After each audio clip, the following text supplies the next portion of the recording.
ਇਸ ਮਹੀਨੇ ਦਾ ਉਪਦੇਸ਼ ਬਹੁਤਿਆਂ ਨੇ ਸੁਣਿਆ ਹੋਵੇਗਾ, ਅਰਥ ਵੀ ਪੜ੍ਹੇ ਹੋਣਗੇ, ਕਈਆਂ ਨੇ ਵੀ ਆਖਿਆ ਵੀ ਸੁਣੀ ਹੋਵੇਗੀ।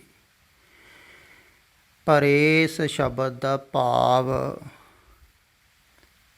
ਸਮਝਣ ਯੋਗ ਹੈ। ਮੈਨੂੰ ਖਿਆਲ ਆਇਆ ਵੀ ਇਹ ਉਹ ਹੀ ਸਮਝ ਸਕਦੇ ਹਨ ਜਿਹੜੇ ਸਾਧਕ ਹਨ। ਸੰਸਾਰੀਆਂ ਦੇ ਸਮਝ ਵਿੱਚ ਆਉਣ ਵਾਲਾ ਨਹੀਂ ਹੈ। ਸੰਸਾਰੀ ਉਹ ਹਨ ਜਿਹੜੇ ਸੰਸਾਰ ਵੱਲ ਜਾ ਰਹੇ ਹਨ, ਸੋਚ ਰਹੇ ਹਨ।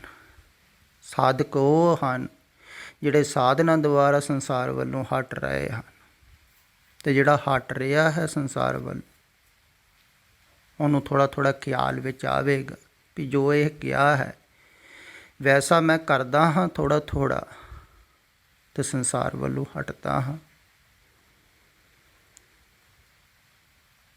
ਤਾਂ ਓਨਾ ਹੀ ਮੇਰਾ ਛੁਟਕਾਰਾ ਹੁੰਦਾ ਹੈ, ਬੰਧਨਾਂ ਤੋਂ ਮੁਕਤ ਹੋਣਾ। ਅਤੇ ਜਿਹੜੇ ਸਾਧਕ ਹਨ ਉਹਨਾਂ ਦੇ ਖਿਆਲ ਵਿੱਚ ਇਹ ਭਾਵ ਆ ਸਕਦਾ ਹੈ। ਥੋੜ੍ਹਾ ਜਿਹਾ ਖਿਆਲ ਕਰੋ। ਪਹਿਲੀ ਪੰਕਤੀ ਹੈ, ਕਤਕ ਕਰਮ ਕਮਾਵਣੇ ਦੋਸ਼ ਨਾ ਕਾਹੂ ਜੋਗ। ਕਹਿੰਦੇ ਕਤਕ ਮਹੀਨੇ ਦੁਆਰਾ ਵੀ ਕਰਮ ਕਮਾਵਣੇ, ਜੋ ਤੁਸੀਂ ਕਰਮ ਕਮਾਉਂਦੇ ਹੋ, ਕਰਦੇ ਹੋ, ਵੈਸਾ ਹੀ ਤੁਹਾਨੂੰ ਕਰਮਾਂ ਦਾ ਫਲ ਮਿਲਦਾ ਹੈ।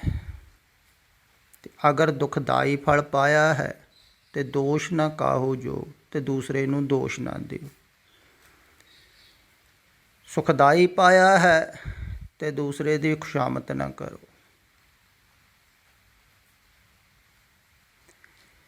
ਅਗਰ ਕਿਸੇ ਨੇ ਸੁਖ ਪਾਇਆ ਹੈ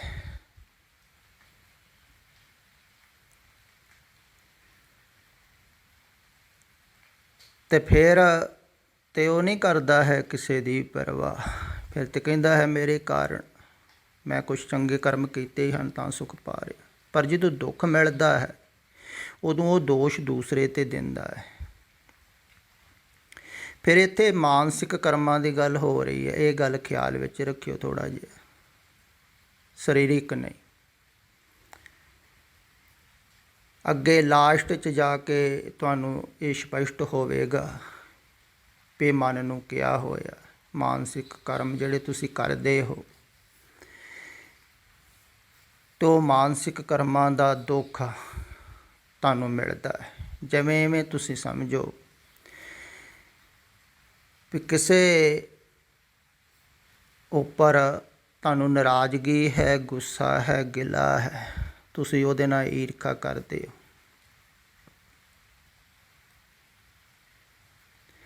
ਅਤੇ ਜਿੰਨਾ ਤੁਸੀਂ ਉਹਦੇ ਬਾਰੇ ਸੋਚਦੇ ਹੋ, ਗੁੱਸੇ 'ਚ, ਨਾਰਾਜ਼ਗੀ 'ਚ ਜ਼ਿਆਦਾ ਲੋਕ ਸੋਚਦੇ ਹਨ ਦੂਸਰੇ ਬਾਰੇ, ਤਾਂ ਓਨੀ ਹੀ ਨਾਰਾਜ਼ਗੀ ਵੱਧਦੀ ਹੈ।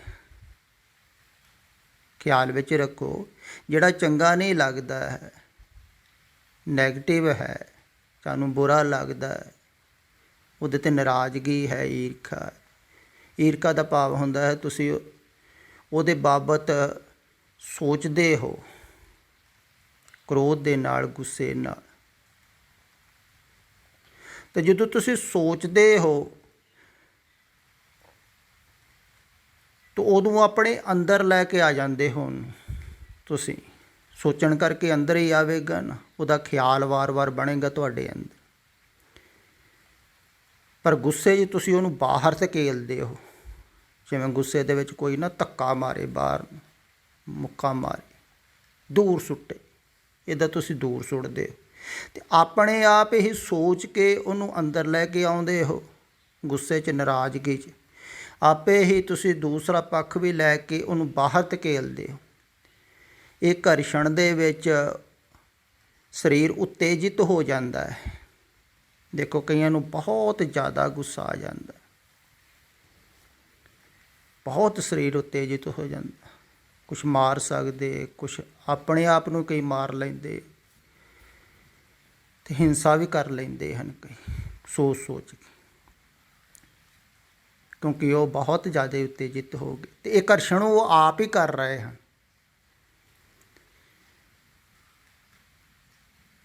ਜੈਸਾ ਬੀਜੇ ਤੈਸਾ ਵੱਢੇ, ਸੋਲੂ ਨੇ ਕਿਹਾ ਹੈ ਨਾ। ਭਾਵ ਕਿ ਤੁਸੀਂ ਬੁਰਾ ਸੋਚ ਰਹੇ ਹੋ ਦੂਸਰੇ ਬਾਰੇ, ਇਸ ਕਰਕੇ ਤੁਸੀਂ ਦੁੱਖ ਪਾ ਰਹੇ ਹੋ। ਐਸਾ ਹੋਰ ਵੀ ਲਿਖਿਆ ਹੈ ਇੱਕ ਜਗ੍ਹਾ, ਪਰ ਕਾ ਬੁਰਾ ਨਾ ਰਾਖੋ ਚੀਤ, ਤੁਮਕੋ ਦੁੱਖ ਨਾਹੀ ਪਾਈ ਮੀਤ। ਕਹਿੰਦੇ ਦੂਸਰੇ ਦਾ ਬੁਰਾ ਚਿਤਵੋ ਨਾ, ਸੋਚੋ ਨਾ, ਤੇ ਤੁਹਾਨੂੰ ਦੁੱਖ ਨਹੀਂ ਹੋਵੇਗਾ। ਇੱਥੇ ਵੀ ਮਾਨਸਿਕ ਦੁੱਖ ਦੀ ਗੱਲ ਕੀਤੀ ਵੀ ਦੂਸਰੇ ਦਾ ਤੁਸੀਂ ਬੁਰਾ ਸੋਚੋਗੇ ਜਦੋਂ, ਉਦੋਂ ਹੀ ਮਾਨਸਿਕ ਕਲੇਸ਼ ਪੈਦਾ ਹੋਵੇਗਾ, ਸੰਤਾਪ ਪੈਦਾ ਹੋਵੇਗਾ, ਨਾਰਾਜ਼ਗੀ ਪੈਦਾ ਹੋਈ, ਤੁਸੀਂ ਖਿਜਣ ਲੱਗ ਜਾਓਗੇ, ਗੁੱਸੇ 'ਚ ਆ ਜਾਓਗੇ। ਅਗਰ ਜ਼ਿਆਦਾ ਵਿਚਾਰ ਕਰੋਗੇ ਰਾਤ ਨੂੰ ਨੀਂਦ ਵੀ ਨਹੀਂ ਆਵੇਗੀ। ਅਤੇ ਉਹ ਹੋ ਰਿਹਾ ਹੈ ਤੁਹਾਡੇ ਘਰ, ਤੁਸੀਂ ਸੋਚ ਰਹੇ ਹੋ ਵੀ ਜਿਹੜਾ ਬੁਰਾ ਹੈ ਮੇਰੇ ਨਾਲ ਬੁਰਾਈ ਕਰ ਰਿਹਾ ਹੈ, ਉਹ ਮੈਨੂੰ ਦੁਖੀ ਕਰ ਰਿਹਾ, ਪਰ ਉਹ ਨਹੀਂ ਕਰਦਾ। ਲੱਖ ਬੁਰਾਈ ਕਰੀ ਜਾਵੇ, ਕੋਈ ਸੋਚੀ ਜਾਵੇ, ਜਿਹਨੇ ਨਹੀਂ ਦੁਖੀ ਹੋਣਾ ਉਹ ਹੁੰਦਾ ਹੀ। ਉਹਨਾਂ ਨੂੰ ਤੱਤੀਆਂ ਤਵੀਆਂ 'ਤੇ ਬਿਠਾ ਕੇ ਵੀ ਦੁਖੀ ਨਹੀਂ ਕਰ ਸਕੇ ਲੋਕ, ਤਾਂ ਉੱਦਾਂ ਕਿਵੇਂ ਕਰਨਗੇ? ਕਹਿਣ ਨਾਲ ਥੋੜ੍ਹੀ। ਅਤੇ ਦੂਸਰੇ ਕੋ ਦੁੱਖ ਮਿਲਦਾ ਹੈ ਉਦੋਂ ਜਦੋਂ ਤੁਸੀਂ ਦੁੱਖ ਨੂੰ ਲੈਂਦੇ ਹੋ, ਫਿਰ ਨੈਗੇਟਿਵ ਭਾਵ ਦੁਆਰਾ ਤੁਸੀਂ ਜਦੋਂ ਸੋਚਦੇ ਹੋ,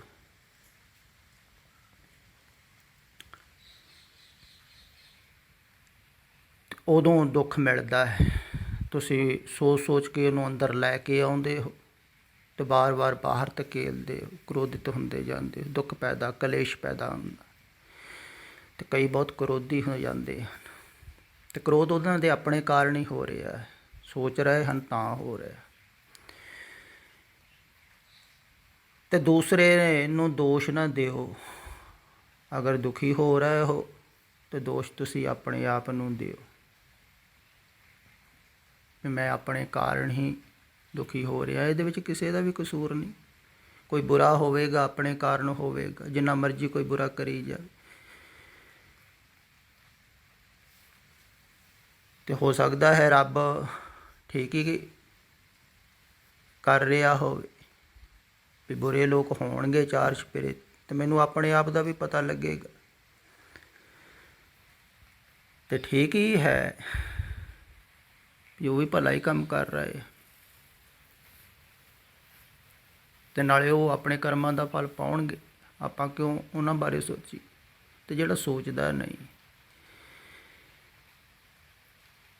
ਨਾ ਵਿਚਾਰਦਾ ਹੈ।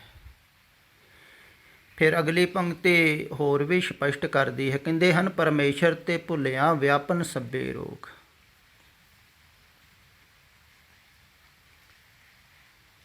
ਪਰਮੇਸ਼ਰ ਨੂੰ ਭੁੱਲ ਕੇ ਰੋਗ ਵਿਆਪਦੇ ਹਨ। ਇੱਥੇ ਵੀ ਮਾਨਸਿਕ ਰੋਗਾਂ ਦੀ ਗੱਲ ਕੀਤੀ, ਫਿਰ ਖਿਆਲ ਵਿੱਚ ਰੱਖਿਓ, ਕਿਉਂਕਿ ਸਰੀਰਕ ਰੋਗ ਤਾਂ ਸਾਰਿਆਂ ਨੂੰ ਹੋ ਜਾਂਦੇ ਆ, ਪਸ਼ੂਆਂ ਨੂੰ ਹੋ ਜਾਂਦੇ, ਪੰਛੀਆਂ ਨੂੰ ਹੋ ਜਾਂਦੇ, ਪਰ ਉਹਨਾਂ ਨੂੰ ਮਾਨਸਿਕ ਰੋਗ ਨਹੀਂ ਹੁੰਦਾ। ਇਸ ਕਰਕੇ ਭੁੱਲਣ ਨਾ ਭੁੱਲਣ ਕਰਕੇ ਸਰੀਰਕ ਰੋਗ ਨਾਲ ਸੰਬੰਧਿਤ ਨਹੀਂ ਹੈ। ਜ਼ਿਆਦਾ ਉਪਦੇਸ਼ ਮਨ ਨੂੰ ਦਿੱਤਾ ਹੈ, ਪਰ ਜਿਹੜੇ ਸੰਸਾਰਿਕ ਲੋਕ ਹਨ ਉਹ ਸਰੀਰ 'ਤੇ ਲਾ ਲੈਂਦੇ ਆ, ਕਿਉਂਕਿ ਸਰੀਰ ਨਾਲ ਮੋਹ ਹੈ, ਉਹਨਾਂ ਨੂੰ ਮਨ ਦਾ ਤਾਂ ਪਤਾ ਹੀ ਨਹੀਂ। ਪਰਮੇਸ਼ਰ 'ਤੇ ਭੁੱਲਿਆ ਵਿਆਪਨ ਸਭੇ ਰੋਗ, ਪਰਮਾਤਮਾ ਨੂੰ ਭੁੱਲ ਕੇ। ਅਤੇ ਮੈਂ ਦੂਸਰੀ ਗੱਲ ਕਹਿ ਦੇਣਾ ਹੈ ਕਿ ਸੰਸਾਰ ਨੂੰ ਚੇਤੇ ਕਰਕੇ ਰੋਗ ਵੱਧਦੇ ਹਨ, ਅਤੇ ਜਿੰਨਾ ਕੋਈ ਸੰਸਾਰ ਨੂੰ ਚੇਤੇ ਕਰਦਾ ਹੈ ਓਨਾ ਹੀ ਪਰਮਾਤਮਾ ਨੂੰ ਭੁੱਲਦਾ ਜਾਂਦਾ ਹੈ। ਸੱਤ ਨੂੰ ਭੁੱਲਦਾ ਹੈ ਕਿਉਂਕਿ ਅਸੱਤ ਚਿੱਤ ਵਿੱਚ ਵਸ ਗਿਆ ਹੈ। ਅਸਤ ਦਾ ਚੇਤਾ ਕਰਦਾ ਹੈ। ਜੋ ਵੀ ਤੁਸੀਂ ਦੇਖ ਰਹੇ ਹੋ ਸਭ ਅਸਤ ਹੈ। ਦ੍ਰਿਸ਼ਟਮਾਨ ਹੈ ਸਗਲ ਮਥੇ, ਕੂੜ ਹੈ, ਝੂਠ ਹੈ। ਜਗ ਰਚਨਾ ਸਭ ਝੂਠ ਹੈ, ਜਾਣ ਲਿਓ ਪ੍ਰੇਮੀ। ਤੇ ਜਿੰਨਾ ਝੂਠ ਨੂੰ ਚੇਤੇ ਕਰੋਗੇ ਤਾਂ ਸੱਚ ਤੋਂ ਦੂਰ ਹੋਵੋਗੇ। ਤੇ ਝੂਠ ਨੂੰ ਚੇਤੇ ਕਰਕੇ ਰੋਗ ਵੱਧਦਾ ਹੈ।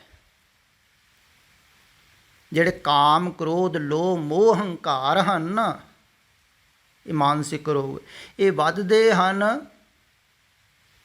ਝੂਠ ਨੂੰ ਚੇਤੇ ਕਰਕੇ।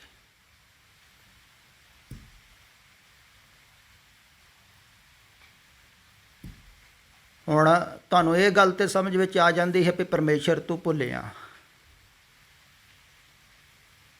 ਵੀ ਰੋਗ ਵੱਧਦੇ ਹਨ। ਪਰ ਦੂਸਰੀ ਗੱਲ ਤੁਹਾਡੇ ਖਿਆਲ ਵਿੱਚ ਕਦੇ ਨਹੀਂ ਆਉਂਦੀ ਹੈ ਵੀ ਪਰਮੇਸ਼ਰ ਨੂੰ ਭੁੱਲ ਹੀ ਕਿਉਂ ਰਹੇ ਹੋ ਤੁਸੀਂ, ਕਿਉਂਕਿ ਤੁਸੀਂ ਝੂਠ ਨੂੰ ਚਿੱਤ ਵਿੱਚ ਵਸਾ ਲਿਆ। ਸਾਰੀ ਦਿਹਾੜੀ ਸੋਚ ਸੰਸਾਰ ਵੱਲ ਹੀ ਰਹੇ ਹੋ।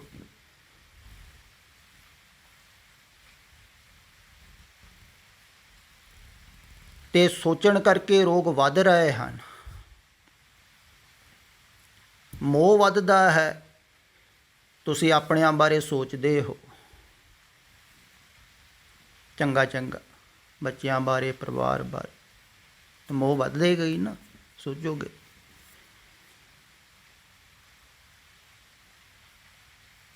ਤੇ ਈਰਖਾ ਵਸ ਕਿਸੇ ਨੂੰ ਸੋਚਦੇ ਹੋ, ਕਿਸੇ ਦੀ ਨਿੰਦਾ ਕਰਦੇ ਹੋ, ਤੇ ਕ੍ਰੋਧ ਵੱਧਦਾ ਹੈ। ਵਧੇਗਾ ਹੀ। ਗੁੱਸੇ 'ਚ ਅਗਲੇ ਨੂੰ ਸੋਚੀ ਜਾਓ, ਗੁੱਸਾ ਕਰੀ ਜਾਓਗੇ ਤਾਂ ਵਧੀ ਜਾਏਗਾ। ਧਨ ਬਾਰੇ ਸੋਚੀ ਜਾਓਗੇ ਤੇ ਲੋਭ ਵਧੇਗਾ, ਵੀ ਹੋਰ ਹੋਵੇ, ਹੋਰ ਹੋਵੇ। ਤੇ ਵੱਧਦੀਆਂ ਹਨ। ਸੋਚਣ ਕਰਕੇ ਬਿਮਾਰੀਆਂ ਵੱਧਦੀਆਂ ਤੇ ਵਿਆਪਨ ਸਭੇ ਰੋਗ। ਵੇਮੁਖ ਹੋਏ ਰਾਮ ਤੇ ਲੱਗਣ ਜਨਮ ਵਿਜੋਗ। ਆਹ ਦੇਖੋ ਦੂਸਰੀ ਪੰਕਤੀ 'ਚ ਹੋਰ ਵੀ ਸਪਸ਼ਟ ਹੋ ਗਈ। ਵੇਮੁਖ ਹੋਏ, ਪਰਮਾਤਮਾ ਤੋਂ ਵੇਮੁਖ ਹੋ ਗਏ, ਸੰਸਾਰ ਵੱਲ ਉਨਮੁਖ ਹੋ ਗਏ। ਸੰਸਾਰ ਵੱਲ ਮੁੱਖ ਹੋ ਗਿਆ, ਪਰਮਾਤਮਾ ਵੱਲੋਂ ਮੁੱਖ ਫਿਰ ਗਿਆ। ਧਿਆਨ ਸੰਸਾਰ ਵਿੱਚ ਲੱਗ ਗਿਆ,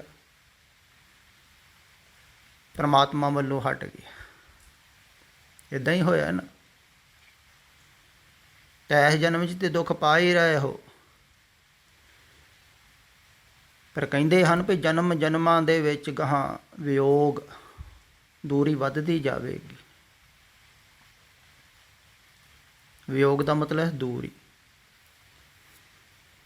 ਵਧੇਗੀ ਨਾ। ਜਿੰਨਾ ਸੰਸਾਰ ਵੱਲ ਨੂੰ ਜਾਓਗੇ ਉਨਾ ਪਰਮਾਤਮਾ ਵੱਲੋਂ ਦੂਰ ਹੁੰਦੇ ਜਾਓਗੇ। ਇਹੋ ਹੀ ਮੈਂ ਅਕਸਰ ਕਹਿੰਦਾ ਵੀ ਤੁਸੀਂ ਬਹੁਤੇ ਸੋਚਦੇ ਹਨ ਵੀ ਹਾਲੇ ਸਮਾਂ ਬਹੁਤ ਪਿਆ ਹੈ ਪਰਮਾਤਮਾ ਨੂੰ ਚੇਤੇ ਕਰਨ ਦਾ। ਹਾਲੇ ਕਮਾ ਲਓ, ਕੁਛ ਧੰਦਾ ਕਰ ਲਓ, ਬਿਜ਼ਨਸ ਕਰ ਲਓ, ਜੇ ਕਰ ਲਓ, ਉਹ ਕਰ ਲਓ। ਉਹਨੇ ਸੰਸਾਰ ਵਿੱਚ ਜਾ ਰਹੇ ਹਨ, ਅਤੇ ਜਿੰਨੇ ਜਾ ਰਹੇ ਹਨ ਸੰਸਾਰ ਵਿੱਚ ਉਨੀ ਦੂਰੀ ਵੱਧ ਰਹੀ। ਦੁਨੀ ਦੂਰੀ ਵਧੇਗੀ, ਉਹਨੇ ਤੁਸੀਂ ਬੇਚੈਨ ਹੋਵੋਗੇ, ਤੜਫੋਗੇ। ਰੋਗ ਵਧਣਗੇ ਤੇ ਤੜਪੋਗੇ ਹੀ ਨਾ। ਜਿਵੇਂ ਸਰੀਰਕ ਰੋਗ ਵੱਧਦੇ ਹਨ ਤਾਂ ਸਰੀਰ ਤੜਫਦਾ, ਇੱਦਾਂ ਹੀ ਮਨ ਦੇ ਰੋਗ ਵੱਧਦੇ ਹਨ, ਮਨ ਵੀ ਤੜਫਦਾ ਹੈ, ਬੁਰੀ ਤਰ੍ਹਾਂ ਤੜਫਦਾ ਹੈ ਮਨ। ਮੋਹ ਦਾ ਰੋਗ ਜ਼ਿਆਦਾ ਵੱਧ ਜਾਵੇ ਤੇ ਦੂਰੀ ਹੋਵੇਗੀ, ਤੜਫੇਗਾ ਹੀ ਨਾ।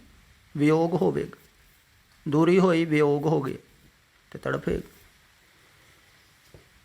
ਤੇ ਮਨ ਦੇ ਜਿੰਨੇ ਰੋਗ ਵਧਣਗੇ ਉਨਾ ਹੀ ਬੰਦਾ ਤੜਫਦਾ ਹੈ।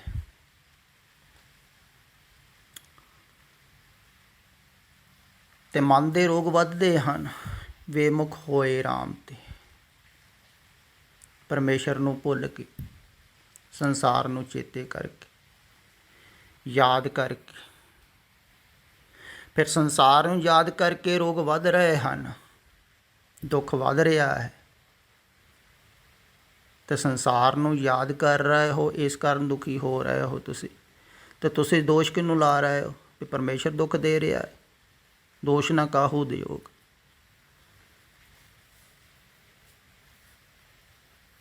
ਕਹਿੰਦੇ ਹਨ ਦੂਸਰੇ ਨੂੰ ਦੋਸ਼ ਨਾ ਦਿਓ। ਪਰਮਾਤਮਾ ਦੁੱਖ ਥੋੜ੍ਹੀ ਦੇ ਰਿਹਾ ਹੈ। ਤੁਸੀਂ ਸੰਸਾਰ ਵੱਲ ਜਾ ਰਹੇ, ਉਹਦੇ ਤੋਂ ਦੂਰ ਜਾ ਰਹੇ ਹੋ ਆਪਣੇ ਪਿਆਰੇ, ਤੇ ਦੁੱਖ ਤੇ ਪਾਓਗੇ। ਤੇ ਜਾ ਕਦੇ ਕਿਵੇਂ ਰਹੇ ਹੋ? ਉਹਨੂੰ ਭੁੱਲ ਕੇ, ਸੰਸਾਰ ਵਿੱਚ ਚਿੱਤ ਲੱਗ ਗਿਆ, ਅਤੇ ਜਿੰਨਾ ਚਿੱਤ ਲੱਗ ਰਿਹਾ ਹੈ ਉਨੇ ਰੋਗ ਵੱਧ ਰਹੇ ਹਨ। ਇਹ ਹੈ ਮੂਲ ਭਾਵ, ਇਹ ਖਿਆਲ ਵਿੱਚ ਰੱਖਣ ਯੋਗ ਹੈ, ਬਹੁਤ ਪਿਆਰਾ ਹੈ। ਕਹਿੰਦੇ ਹਨ ਵੀ ਜਿੰਨਾ ਤੁਸੀਂ ਸੰਸਾਰ ਵਿੱਚ ਚਿੱਤ ਲਾ ਰਹੇ ਹੋ ਉਨੇ ਹੀ ਰੋਗ ਵੱਧ ਰਹੇ ਆ। ਜਿੰਨੇ ਰੋਗ ਵਧਣਗੇ ਉਨਾ ਸੰਤਾਪ ਵਧੇਗਾ, ਕਲੇਸ਼ ਵਧੇਗਾ, ਅਤੇ ਇਸ ਜਨਮ ਨਹੀਂ ਜਨਮਾਂ ਜਨਮਾਂਤਰਾਂ ਤੱਕ ਭਟਕਾਏਗਾ ਤੁਹਾਨੂੰ। ਵੇਮੁਖ ਹੋਏ ਰਾਮ ਤੇ ਲੱਗਣ ਜਨਮ ਵਿਜੋਗ। ਕਿੰਨੇ ਜਨਮਾਂ 'ਚ ਦੂਰੀ ਵੱਧਦੀ ਜਾਵੇਗੀ, ਕਿਉਂਕਿ ਤੁਸੀਂ ਬਾਹਰ ਜਾ ਰਹੇ ਹੋ, ਆਪਣੇ ਘਰ ਤੋਂ ਦੂਰ ਚਲੇ ਗਏ, ਅਤੇ ਬਾਹਰ ਜਾ ਰਹੇ ਹੋ ਸੋਚ ਕਰਕੇ। ਚਿੱਤ ਲੱਗ ਗਿਆ ਸੰਸਾਰ ਵਿੱਚ, ਫਿਰ ਚਿੱਤ ਹਟੇਗਾ ਕਿਵੇਂ? ਇਹ ਤੁਸੀਂ ਅਖੀਰਲੀ ਪੰਕਤੀ ਦੇ ਵਿੱਚ ਥੋੜ੍ਹਾ ਜਿਹਾ ਸਮਝੋ ਪਹਿਲਾਂ, ਇਹ ਤੁਹਾਨੂੰ ਸਾਫ਼ ਹੋਵੇ ਵੀ ਚਿੱਤ ਤੇ ਲੱਗ ਗਿਆ ਹੈ ਸੰਸਾਰ ਵਿੱਚ,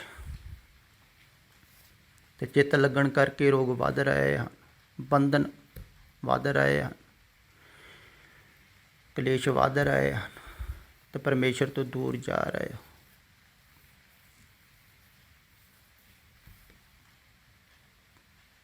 ਪਰ ਚਿੱਤ ਹਟੇਗਾ ਕਿ? ਅਤੇ ਚਿੱਤ ਹਟਣ ਵਾਸਤੇ, ਹਟਾਉਣ ਵਾਸਤੇ ਧਾਰਮਿਕ ਲੋਕ ਜੋ ਦੱਸਦੇ ਹਨ ਵੀ ਧਿਆਨ ਕਰੋ, ਸਿਮਰਨ ਕਰੋ, ਜਪ ਤਪ ਕਰੋ, ਉਹ ਚਿੱਤ ਨੂੰ ਹਟਾਉਣ ਵਾਸਤੇ ਕਹਿ ਰਹੇ ਸੰਸਾਰ ਵੱਲ। ਪਰ ਸੰਸਾਰ ਵੱਲੋਂ ਚਿੱਤ ਨਹੀਂ ਹਟਾਉਣ ਵਾਸਤੇ ਕਹਿ ਰਹੇ ਹਨ, ਉਹ ਕਹਿ ਰਹੇ ਹਨ ਚਿੰਤਨ ਕਰੋ ਚਿੱਤ ਹਟੇਗਾ। ਮੈਂ ਕਹਿੰਦਾ ਹਾਂ ਨਹੀਂ, ਪਹਿਲਾਂ ਚਿੱਤ ਹਟਾਉਣ ਨੂੰ ਤਿਆਰ ਹੋਵੋ, ਫੇਰ ਹੀ ਹਟੇਗਾ, ਹੋਵੋ ਫੇਰ ਹੀ ਹਟੇਗਾ, ਹੋਵੋ ਫੇਰ ਹੀ ਹਟੇਗਾ।